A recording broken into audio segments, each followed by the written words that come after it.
Tonight on CTV News, special experiments are taking place on the Foothills campus.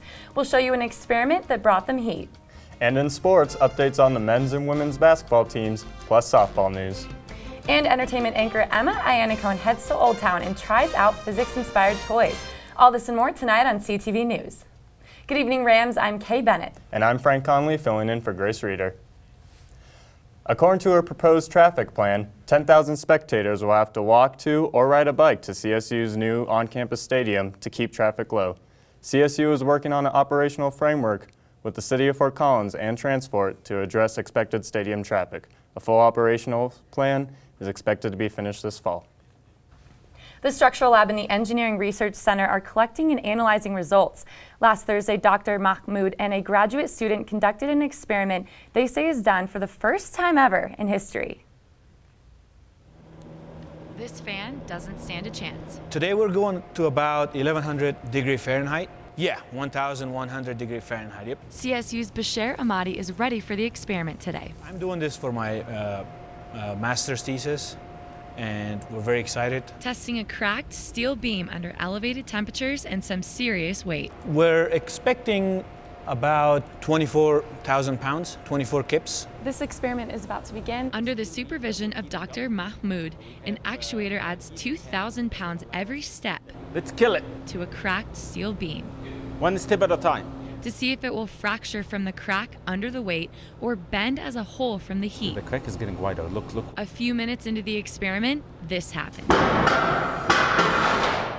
At 29,000 pounds. Results that Dr. Mahmoud says has some serious real-world applications on steel bridges. There has been 500 cases of bridges catching on fire. An experiment he says is making moves nationally. So there is now a movement in the U.S. in terms of research to do research under elevated temperatures, and I'm excited to say that CSU is one of the now the leading universities in that front. And around the globe. First in the world to ever run a test on a beam with a crack at elevated temperature.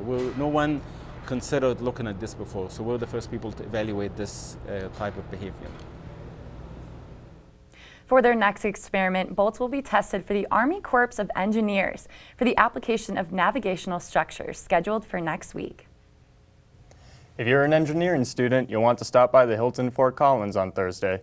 CSU is holding an engineering fair from 10 to 4, which will focus on topics that include technology, construction, and life sciences. Students can chat with employers, and organizations about jobs and internships. The event is free, and while it is engineering focused, all CSU students are welcome, including alumni. For a list of companies attending the fair, visit engineering.colostate.edu. The number of crimes in Fort Collins this past year have remained steady, with one exception. If your car was broken into, unfortunately, you're not alone. The official number of 2015 car thefts released by the Colorado Bureau of Investigation is 236. That's 63% higher than the year before.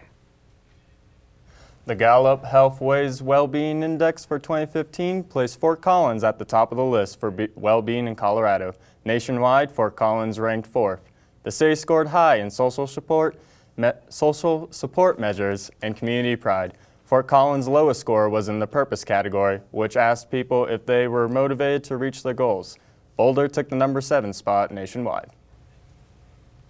No surprise here, a new brewery is opening up in town.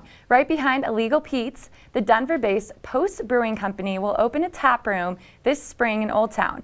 The entrance will be in the old Firehouse Alley. The Downtown Development Authority in Fort Collins wants to improve alleys around Old Town and attract more foot traffic towards them. The new tap room will be one of the first businesses in Old Town with public entrances in an alley. One northern Colorado author is turning tragedy into a movement. Shaken by the bully-driven suicide of a young Fort Collins girl, Harrison Hand created a social media craze like the Ice Bucket Challenge. Anyone can show their support against bullying by posting a photo in braids with the statement, "If you're being bullied, I got your back." Is this nice, cool weather here to stay? Weather anchor Elizabeth Prosty can answer that after the break. And later on in entertainment, unique physics toys in Old Town.